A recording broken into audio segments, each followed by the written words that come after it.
So let's try another one. Right? And sometimes instead of an angle, the problem gives us only information about sine or cosine. Right? So in the scenario below, we're given information about sine. They tell us what sine is. But even though that's all we know, we can still find cosine and establish our coordinates using the Pythagorean theorem. Okay, so this point where the writer is located still has a coordinate. Okay, and since they told us what sine is, we know the y-coordinate. We know this is negative root 3 over 2. What we don't know is x, right? We need to figure out what x is to complete our coordinate. So we know this side of the triangle, since they told us sine, we know this side is negative root 3 over 2. We know the hypotenuse is always 1, and the side that we're missing here is x. Right, so this is still a right triangle. So according to the Pythagorean theorem, we can do legs squared plus legs squared equals hypotenuse squared. Okay, so if I'm looking at my diagram that I set up here, right, we know one of the legs, we know the hypotenuse. So I'm going to say, here's one of my legs, negative root 3 over 2, and I'm going to square that thing. Right, legs squared. The other leg is x, right? We don't know what that is, so I'm just going to write x squared. And then the hypotenuse is 1, so I'm going to put in 1 squared. Right, and then I just go through very carefully here. I'm going to simplify and take care of my exponents and everything. So in this first one, right, if I square everything that's in the parentheses, I don't want any decimals here because notice that it says exact coordinates. So we don't want any decimals. What we're going to do is we're going to take this negative root 3 and we square that. And then the 2 also gets squared. So when we square a fraction like this, you square the top and you square the bottom. Okay, so I'm just going to set that up. And then here, 1 squared is just 1, so I can do that pretty quickly. Now, let's think about what happens here. When we square a negative, we get a positive. So the negative is going to cancel. And then when we square a square root, the square root and the square cancel. So all that's going to be left here in the top is a 3. Okay, and then in the bottom, I do 2 squared, which is just 4. So this is 3/4 plus x squared equals 1. Okay. So I'm going to continue this over here. To get x by itself, I'm going to subtract 3/4 from both sides. Okay. So that way the 3/4 will cancel. All that's left is x squared on the left-hand side, and then we need to think about this, 1 minus 3/4. So when we subtract with fractions, guys, I like to envision a pie, and this pie has 4 slices, and I'm taking away 3 slices. Okay, so if I have a pie with 4 slices and I take away 3 of them, all I have left is 1 slice out of 4. Right? So I know 1 whole pie minus 3/4 of the pie leaves me with 1/4 of the pie. Okay.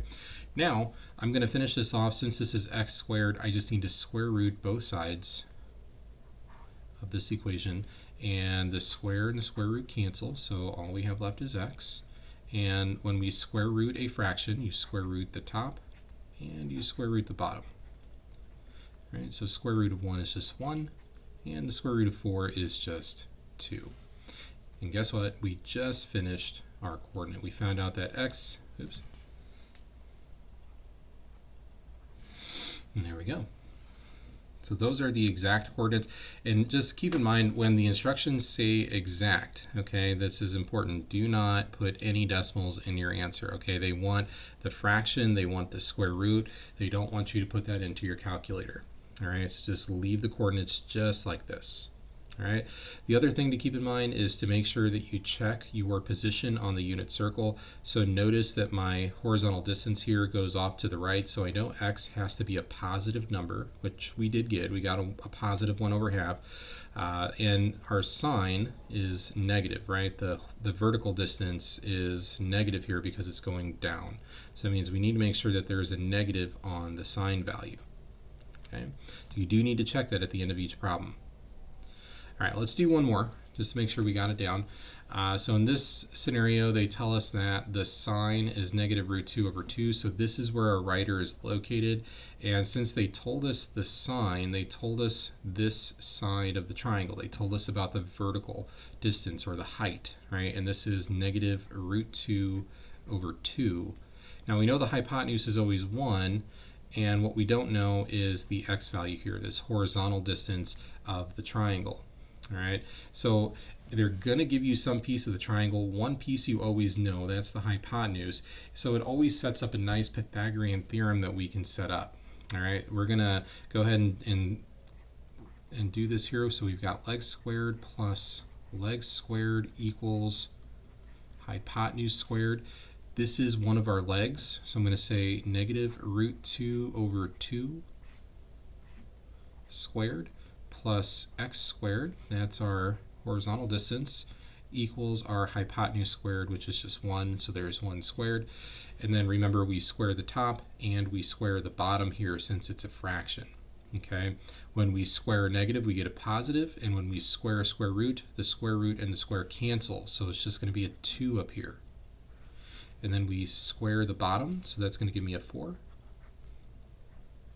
then we have x squared equals 1, right? 1 squared is just 1. So we're going to keep going here. I'm going to subtract 2/4 from both sides. So very similar to the last problem that we did. Just last time we subtracted 1/4, now we're subtracting 2/4. So my pie still has 4 slices and I'm taking away 2. So that means I'm going to have 2 slices left over. All right. Then to finish this off, I'm going to take the square root of both sides. So we get x equals, and we square root the top and the bottom separately when we do something like this. All right, so the square root of 2, it doesn't simplify. It's not a nice number, so we're just going to leave it as the square root of 2. And then the square root of 4 does simplify to something nice. The square root of 4 is just 2. Okay, so if I'm writing this coordinate, okay, we already knew the height, so we knew that was negative root 2 over 2, and then we just figured out the x value to be root 2 over 2, and then I'm going to make sure that I analyze my position, right? So my x went off to the left, my horizontal distance is off to the left, so this should be a negative value, so I'm just going to go ahead and put a negative in front of it. And my y value, or my height, was also negative, so I need to make sure there's a negative there as well. And there is. So that's it. That completes our problem. That's all there is to those Pythagorean theorem problems. If you have any questions, make sure you let me know in the Zoom chat. Have a great day, guys.